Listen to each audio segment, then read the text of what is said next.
வணக்கம். செல்வகுமாரின் மாலை வானிலை ஆய்வறிக்கை. அதிகாரப்பூர்வ வானிலை அறிக்கைக்கு இந்திய வானிலை ஆராய்ச்சித்துறை அறிக்கையை பார்க்கவும்.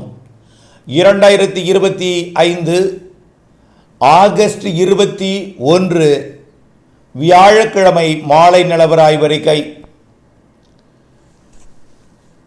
இன்று பகலிலே சுட்டெரிக்கும் வெயில் காணப்பட்ட நிலையில் நள்ளிரவுக்கு பிறகு அதிகாலையில் மழை இருக்கும் என்று கடந்த 2 நாட்களுக்கு முன்பே அறிவித்திருந்தோம்.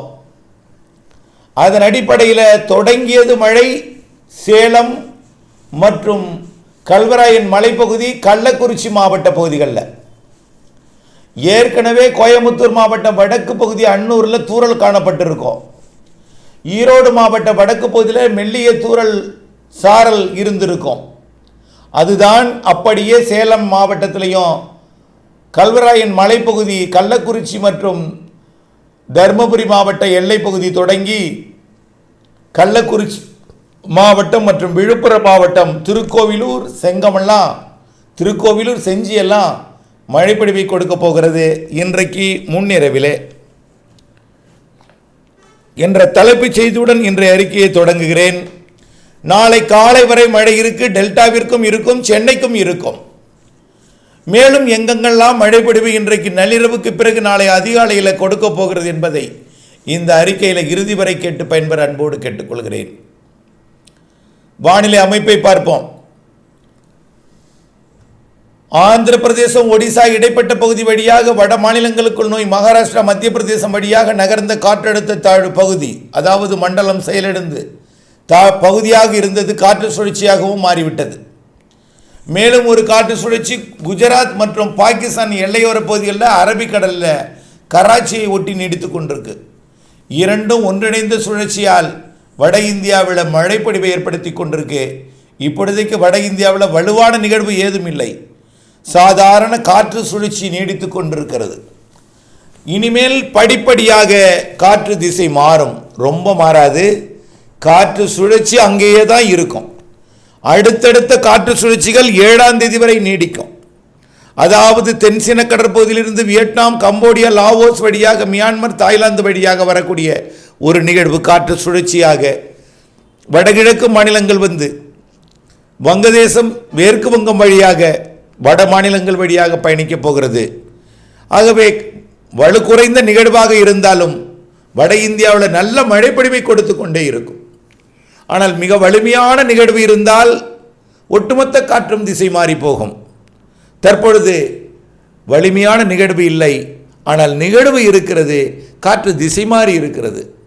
அதைவிட வலு குறைந்த காற்று சுழற்சி தற்பொழுது வங்கக்கடலிலே இலங்கை அருகே வளிமண்டலத்திலே உருவாகி இருக்கிறது.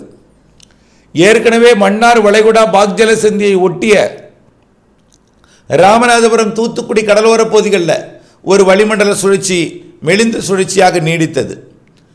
அது மட்டுமல்லாமல் புதிய வளிமண்டல சுழற்சியும் தென்மேற்கு வங்கக்கடலிலே உருவாகி இருக்கிறது. இவை மாலை இரவு இடிமழை பொழிவை வரக்கூடிய நாட்களிலே ஏற்படுத்த போகிறது.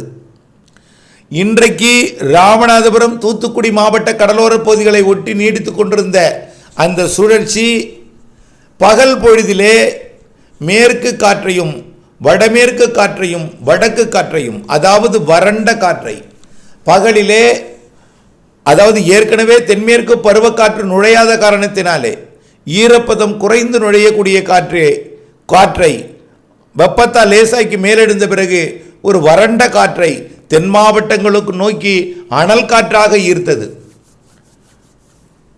இந்த அனல் காற்று இன்றைக்கு மதுரைக்கும் திருநெல்வேலிக்கும் இடையே 105 டிகிரி ஃபாரன்ஹீட் வரை எட்டும் என்று சொல்லியிருந்தோம். ஆனால் உணரும் வெப்பம் 106 டிகிரி வரை இருந்திருக்கும். 40 டிகிரி செல்சியஸை தாண்டி வெப்பம் காணப்பட்டது. மதுரை தெற்கு, திருமங்கலம், விருதுநகர் மற்றும் சாத்தூர், அதேபோல் அருப்புக்கோட்டை, திருச்சுழி, இதெல்லாமே பாளையங்கோட்டைக்கும் மதுரைக்கும் இடைப்பட்ட பகுதியில் கடும் வெப்பம் நிலவியது.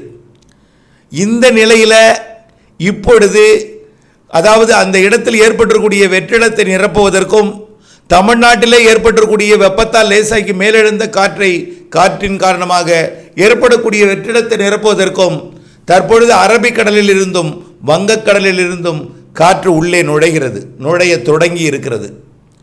இதன் காரணமாகத்தான் தற்பொழுது மலைப்பகுதிகளிலே மரங்களால் குளிர்விக்கப்பட்டு மழைப்பொழிவு கொடுத்து கொண்டிருக்கிறது. கர்நாடக எல்லையோர ஈரோடு மாவட்ட பகுதிகளில் தொடங்கி சேலம் மாவட்டம் ஏற்காடு மற்றும் கல்வராயன் மலைப்பகுதிகளில் மழைப்பொழிவை தொடக்கி தற்பொழுது கள்ளக்குறிச்சி மாவட்டத்தில் ஆங்காங்கே மழைப்பொழிவை தொடங்கி இருக்கு. கிழக்கு காற்றும் நுழைய தொடங்கி இருக்கு.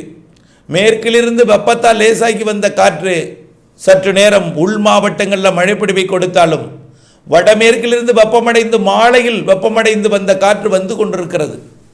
அந்த வெப்ப நீராவி கர்நாடக எல்லையோர மாவட்டங்கள் கிருஷ்ணகிரி தருமபுரி வழியாக, ஆந்திர எல்லையோர மாவட்டங்கள் திருப்பத்தூர் வேலூர் ராணிப்பேட்டை திருவள்ளூர் வழியாக, திருவண்ணாமலை மாவட்டம் மற்றும் கள்ளக்குறிச்சி விழுப்புரம் மாவட்டம் வழியாக டெல்டாவிற்கும் சென்னைக்கும் இடையே, திருவள்ளூருக்கும் நாகப்பட்டினத்திற்கும் இடையே உள்ள கடலோர பகுதிகளிலே நள்ளிரவிலே இருகாற்று இணைவை ஏற்படுத்த போகிறது.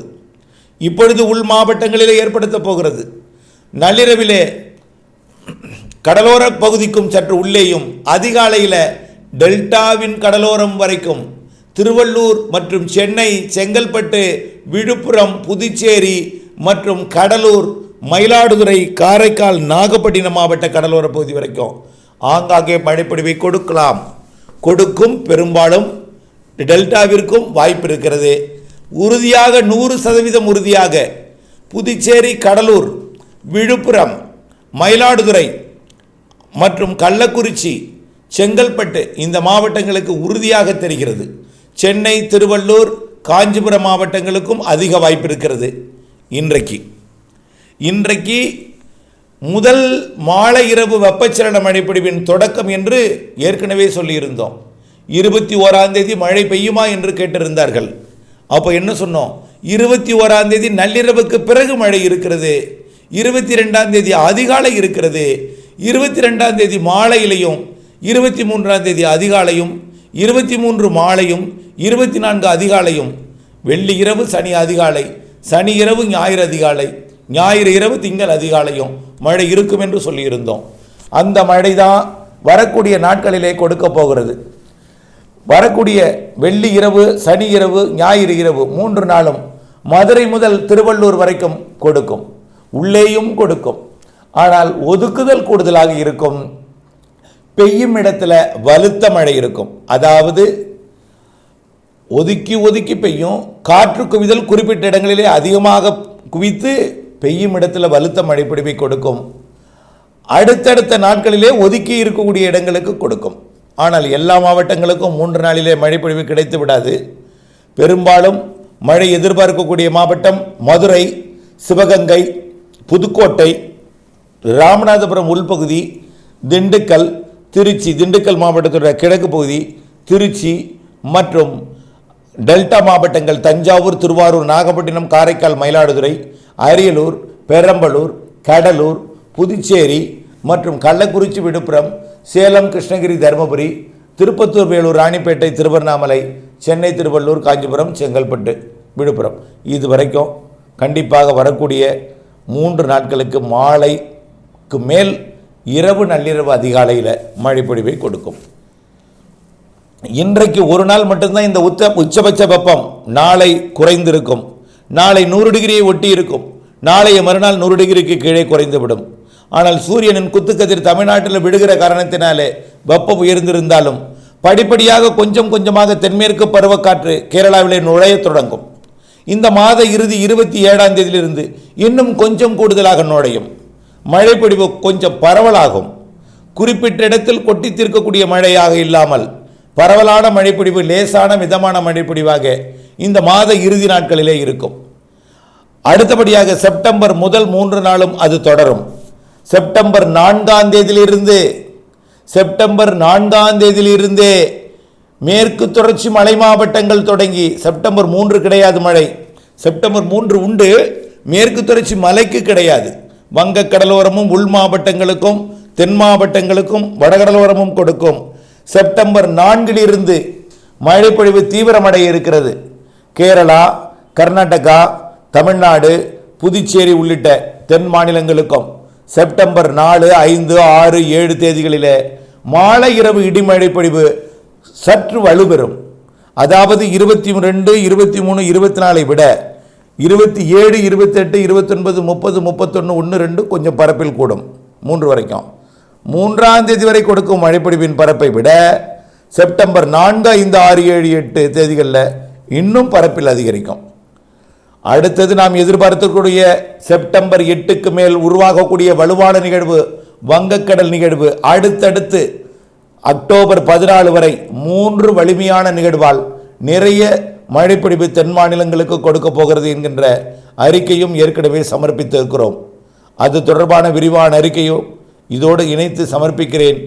தினசரி வானிலை அப்டேட்ஸுடன் இணைந்திருந்து வானிலை அறிந்து விவசாயம் செய்திடவும், அப்டேட்ஸ் மாறுதல் அறிந்து திட்டமிட்ட வேளாண்மை செய்திடவும், மழைத்தூறல் விழுந்ததும் வானிலை அறிக்கையை வந்து பார்க்கும் பழக்கத்தை மாற்றி தினசரி வானிலை அறிக்கைக்காக 5 நிமிடம் செலவு செய்து உங்களுடைய விவசாயத்தை லாபமாக்க திட்டமிட்டுக் கொள்ளுங்கள் என்று அன்போடு கேட்டுக்கொள்கிறேன். மீண்டும் தலைப்புச் செய்தி. இன்று பகல் கடும் அனல் வீசிய நிலையில் இன்று நள்ளிரவு இன்றைக்கு மாலையில் இப்பொழுது சேலம் கள்ளக்குறிச்சி மாவட்டத்தில் தொடங்கியிருக்கூடிய மழை வட உள் மாவட்டம் வடகடலோர பகுதிகளிலே ஆங்காங்கே தொடங்கி நள்ளிரவு அதிகாலையில் டெல்டாவின் வடக்கு பகுதி மற்றும் வடகடலோரம் வட உள் மாவட்ட பகுதிகளில் சற்று கூடுதல் மழைப்பொழிவை கொடுக்கும் என்பதுதான் மீண்டும் தலைப்புச் செய்தியாக அறிவிக்கிறேன். தொடர்ந்து வானிலை அப்டேட்ஸில் இணைந்திருப்பது அவசியம். நன்றி.